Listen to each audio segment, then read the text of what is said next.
time to speak for Unity Kitchener. So we are so grateful, Mel. Thank you so much. And let's give Mel a warm welcome. Good morning. It's an honor to be here. I want to start by inviting us to remember ourselves as creators. So just the same as we are expressions and embodiment of Christ, this too means then that we are expressions and embodiments of Creator. And so within this idea, I want to remind us that we're creating all the time, every single moment of every single day. Anybody who's ever said before they're not an artist, they're not artistic, they're not creative, has absolutely missed that you are creator. You are creating every moment, every day. How that looks and manifests itself is unique and individual from person to person, but that there's creativity and artistry flowing through each of us, that's the piece that I just want to invite us deeper into. There's a quote by Pablo Picasso that says, "All children are artists. The problem is how to remain an artist once one grows up." And so for me, when I was drawn to the Bible verse from Romans 8:19. "For the creation waits in eager expectation for the children of God to be revealed." And when I read it, I was thinking, it's sort of just like God's sense of humor. Yeah, like literally waiting for you to remember your creators, your artists, right? Waiting to watch that flower bloom. And that remembering of, oh, shoot, I'm playing a role in this. Whether I realize it consciously or unconsciously, I'm creating, I'm a part of this. And so the question I want to start with is, are you willing to bear witness to Creator within in your daily life? Are we willing to bear witness to Creator within in our daily lives? Are we making space for that? Because this idea of play really doesn't get very far if we're not making any space for it. I did find myself drawn to considering the Fillmores. The Fillmores, some of their thoughts and ideas include quotes like, "It is the childlike mind that finds the kingdom. We increase what we praise. The whole creation responds to praise and is glad. I fairly sizzle with zeal, energy, enthusiasm, eager to do that which ought to be mine to do today." The Fillmores had this ability to be unbelievably imaginative. And I think about some of those really big imaginations. Albert Einstein comes to mind too, this understanding and valuing of being able to see beyond what other people can see. And being able to imagine beyond what other people were able to imagine. It wasn't actually the Fillmores' goal to create a denomination. That was motivated by those that were learning from them at that time and wanting to understand the framework that came from it. Myrtle Fillmore predominantly taught on the spot, spirit-led, or many of her writings can be found literally physical, her writing. That's how she shared, that's how she communicated with the world. When I look at the two of them though, what I notice is that their faith was so unbelievably unwavering. So in addition to an unbelievable imagination, and I would pull the word visioning into the idea of imagination, being able to look and see. And it's not that the Fillmores did not meet adversity. They did. They were told repeatedly, over and over again, that they were going to fail.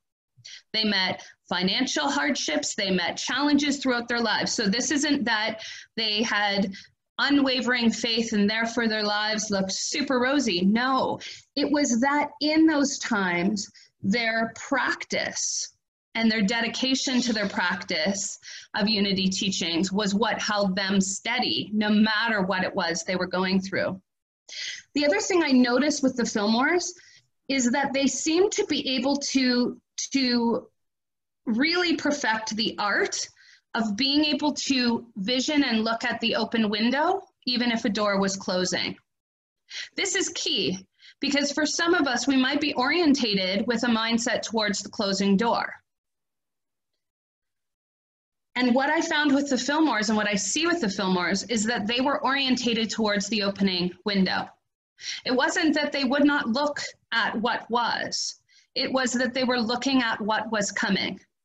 And they were visioning and imagining, and doing so with great faith and a deep practice. And the practice of unity, that practice of living our principles, became core to who they were. That's why it wasn't a motivation of theirs to create a denomination per se from unity. It was their mindset of imagination, faith, and practice that led to the desire of those learning from them to frame that into something more foundational, to be able to see it in a way that organized it for them. So in that way, really their creation was for others. It wasn't a need of their own, and they created it with divine guidance for others and their ability to plug in and connect. There's a quote by Brené Brown that says, "If you're brave in your life or business, you will get your ass kicked." I want to say that again. If you're brave in your life or business, you will get your ass kicked. Somebody's not going to like something you do. My daughter said to me the other day, we were talking about this subject and about people, and she said, yeah, one time I got teased about getting my haircut, and then I got my haircut, and the very same person teased me about getting my haircut. And I said, yeah, I think that those are really awesome times for us to go back into ourselves and ask, what brings me joy? What do I enjoy? What matters to me? Because the world's going to, you're going to put yourself out there, you're going to get your butt kicked. That's part of that process of putting yourself out there. So that can't be the measurable. So by all accounts, the Fillmores were predicted to fail. What would have happened then if they had listened to the narrative of failure?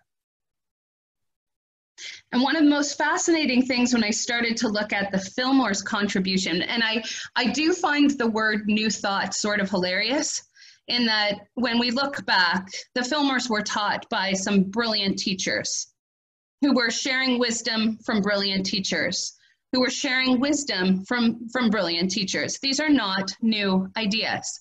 The Fillmores simply did what I believe all of us are called to do, which is to show up and do what was theirs to do with zeal and enthusiasm. And then when the time came to know that it would be continuing and evolving in other forms, nothing ever stops. Change is continual. And yet I think sometimes we can overwhelm ourselves by wanting to see 10, 20 steps ahead, that we overwhelm ourselves to the point that we are no longer doing what is ours to do, or that we'll only do it if we believe we can see it to completion, which is a mindset in and of itself. It is never done. Change is continual. So they instead, of course, showed up, lived in faith, unlimited source, practiced deeply, full imagination, and the result is the unity movement that continues to evolve and grow today. I want to highlight again, their work did not come without challenge. It's just that when we're living in the flow of what's ours to do, the challenge simply become part of the growth. They don't define us, they don't become walls, they are simply there and they grow us.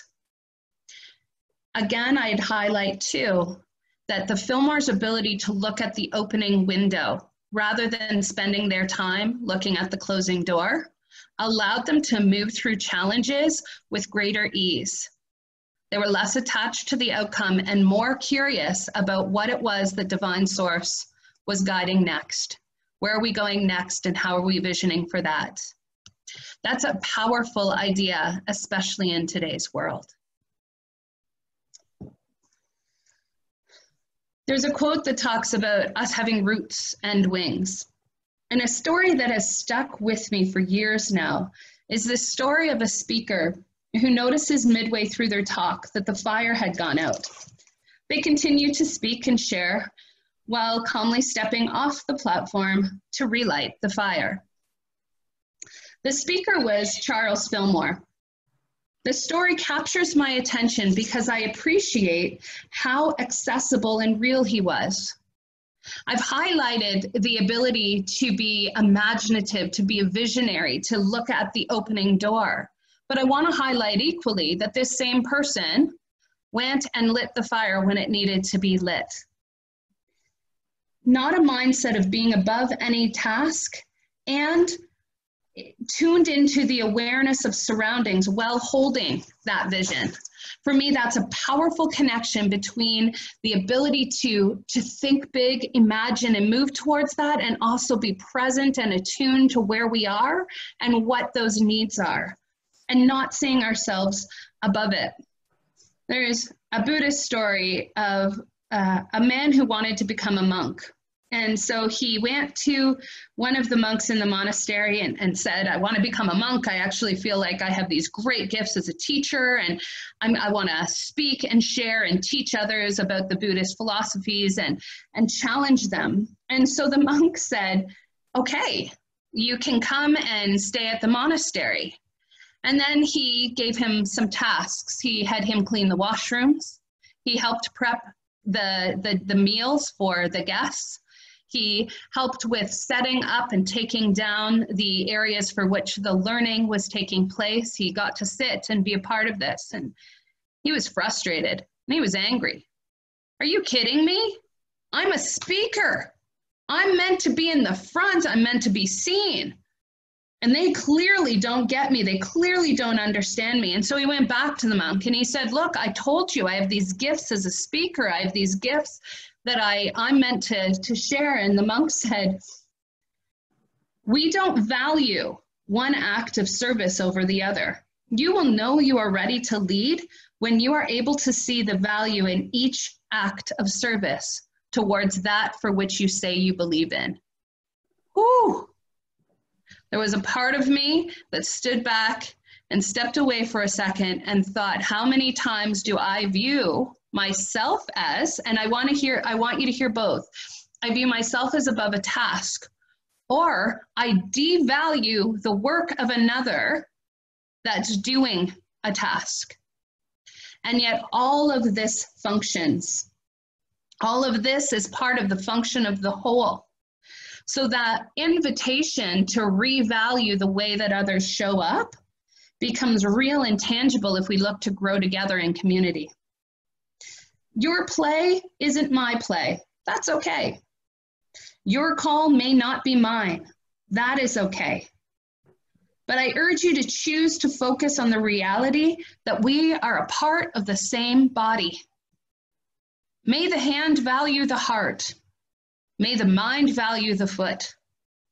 May the eyes value the olfactory senses. May the audio value the contributions of the kidney. And while I'm using the physical body as an analogy in this case, what I'm actually inviting you to consider is this idea of us all being a part of the divine. May we see and value those many different aspects of divine and the many ways that they show up. So slowly as we get older, we can be drawn into the expectations of what's valid, what's valued, and what is not. And I was thinking about this and I was like, I truly think all of us are programmed in ways that we don't even realize on things that we've been told are more valuable or less valuable. And yet, when those things become absent, we notice. So they are clearly more valuable than what we may be aware of. We shift from a receiving system and curiosity and imagination to an achieving system. It becomes about what we do, how we contribute, and gosh, it better be hard work. It's got to look like hard work. I cannot be the only one who grew up with blood, sweat, and tears need to be at the core of whatever it is you're doing. And so imagination, play, and what brings us joy and fulfillment take a back seat to quote the rat race. So I want you to remember yourself for a moment as a child. I want you to think about what you enjoyed. I talked with my kids about it this week, and I was remembering my daughter Isabel, who would say to me, "Mommy, will you play with me?" And I would say, "Sure, what do you want to play?" And she would say, "I want you to look up brain teasers on the computer, and then I'll figure them out. I'll find the solutions for them." So there I would be, truly looking up in the computer, whether it was a mathematical problem, whether it was how many people needed to get from somewhere or another, whether it was just a question that caused you to have to think outside the box. That was her play. That wasn't all her play. She had lots of other interests, but that was one of her ways of playing. And so for me, that isn't my way of playing, but it was my way of engaging with her. And that was a phenomenal opportunity to grow and learn and think in a different way. My son, I can remember as early as 3 years old, coming down, and he was sitting at the table, taking apart my makeup, everything from the little springs on the back of the container. And I said to him, "What are you doing?" And he said, "I'm figuring out how it works. Don't worry, Mommy, I'll put it together." And to this day, this is the child who builds artistic and creative pieces. He is the type of person who intrinsically knows how to line something up. Good artwork, he sees it. And the gift of the quarantine for him and of the pandemic in general has been that he's just had more time to realize what an amazing visual artist he is, and has literally wallpapered his walls with his art. It is unreal to watch how my kids play, but how different their play is. So it got me curious. I started to think about me as a child. And when I look back, what I can tell you, and I kid you not, I had 4 businesses before the age of 10. I started off selling rocks at the end of my driveway. I do remember one year misunderstanding just exactly how trade and sales work, selling my mom's preserves without her knowledge or permission. I got about three doors down when the neighbor called my mom to ask if she knew, I was probably about 4 or 5 years old, that I was walking down the street selling her preserves for whatever I could get. I also sharpened sticks, thinking I would make pencils. We never quite got to the point of including lead, but the vision was there, and connecting with people in business was there. I also can remember sitting in the back seat of my car on long trips, doing presentations on different subjects of interest to me for my family. I would do everything from sell the lipstick that I found in their purse to talk to them about God's love in our life and how that was significant and meaningful and mattered, and how you can do anything you set your mind to.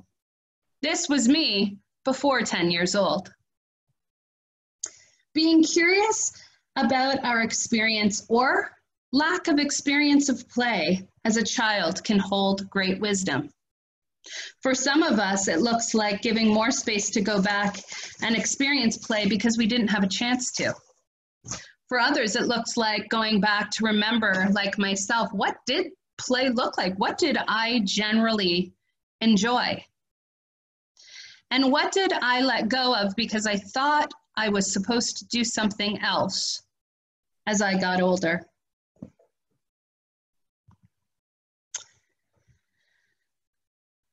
This idea of looking at what we enjoy, where we came from, and what matters to us is so deeply important that the Japanese have a philosophy. They call it the Ikigai. The Ikigai is the union point of 4 fundamental components of life. They are passion, vocation, profession, and mission.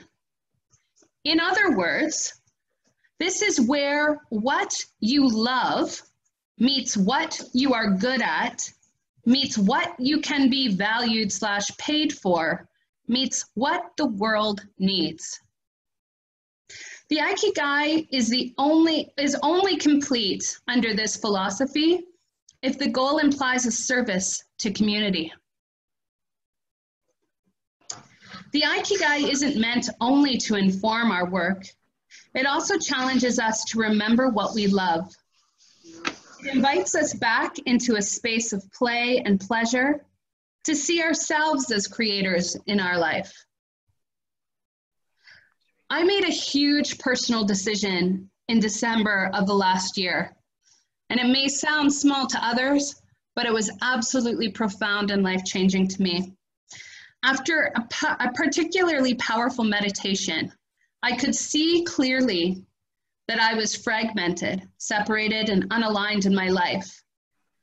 And I could see that I was attempting to do this to make myself and my life make sense to the world. I would even say I was doing it to make myself more palatable to the world.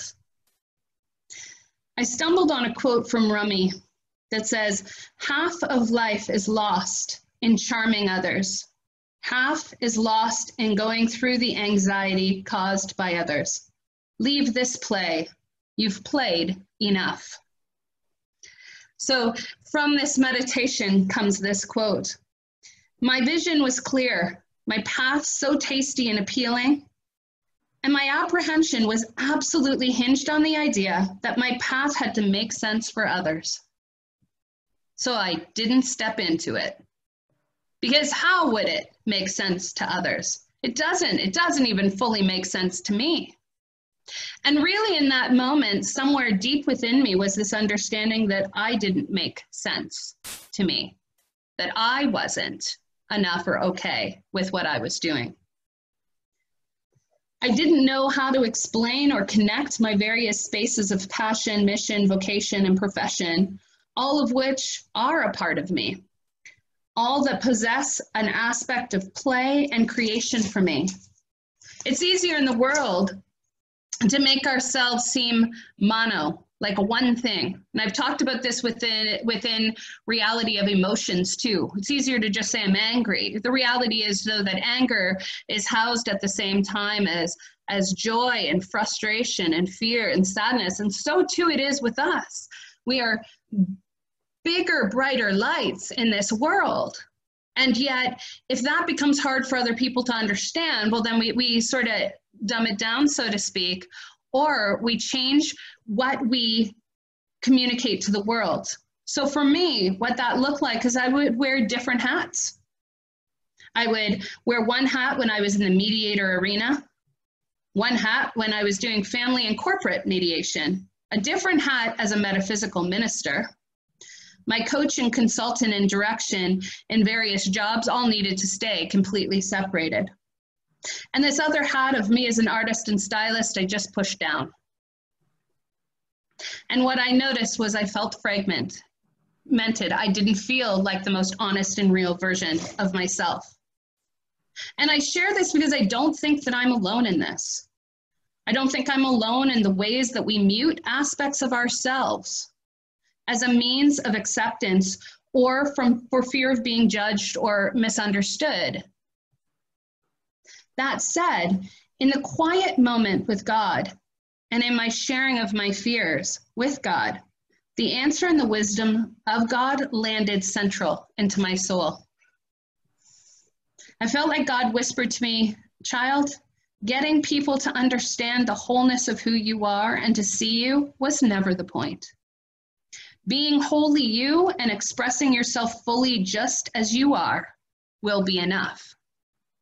That does, however, require us to be and show up as the full versions of ourselves. And I think that core to that is our ability to go back to those spaces of who we are and what we enjoyed before we muted those aspects of ourselves to make ourselves more palatable to other people. So before we move into a time of meditational song, I want to invite you to consider again the relationship and your relationship to the stories today and play, and to ask yourself if you're creating play and joy in your own life. Are you making time and space to bear witness to the Creator within on a daily basis? Do you create space for others to show up in their play just as they are? Reflecting on past times, what did you most enjoy spending your time on? Do you give yourself permission to play? I invite you to consider these questions as we move into song.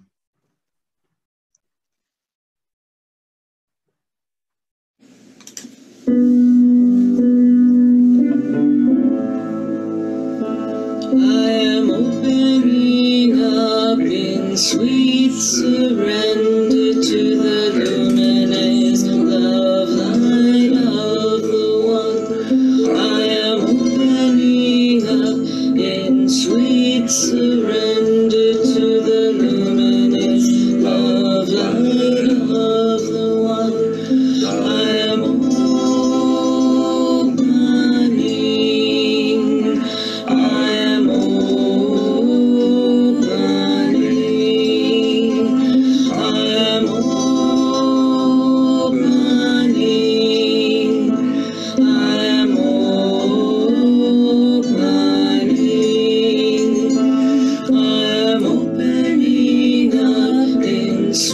surrender to the luminous love light of the one.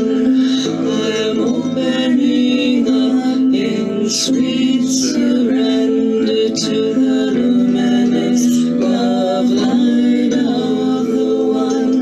I am opening. I am opening.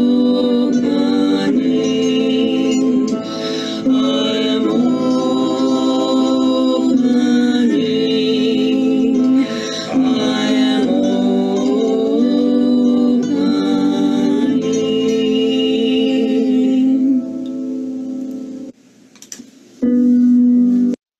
Breathing into this moment, inviting a sense of curiosity and play.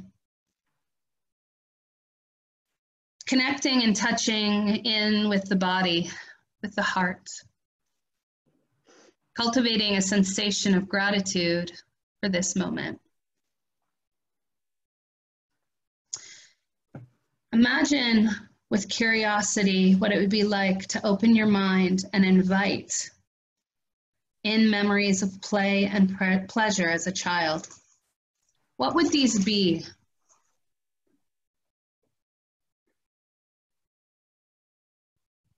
How much time are you intentionally taking for play?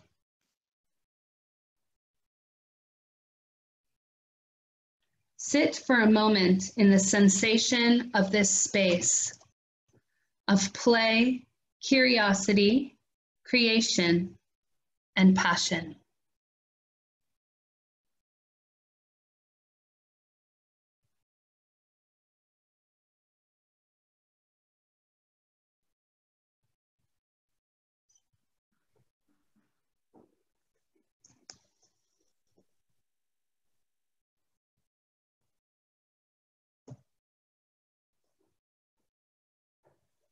Breathing back into this space with a greater connection to the creator within. Opening to increase space for play, wonder, imagination, and possibility. Taking in more deeply the infinite. Inviting in more deeply the infinite. I will close today with a quote by Dutch historian Johan Huizinga. And I will share with you that the power of these written words as a historian have sat within a deeper part of myself than I ever imagined. He says this: "Ritual grew up in sacred play. Poetry was born in play and nourished on play. Music and dance were pure play. We have to conclude, therefore, that civilization is, in its earliest phases, played. It does not come from play. It arises in and as play and never leaves it." I'll invite us back into a song of meditation. Thank you.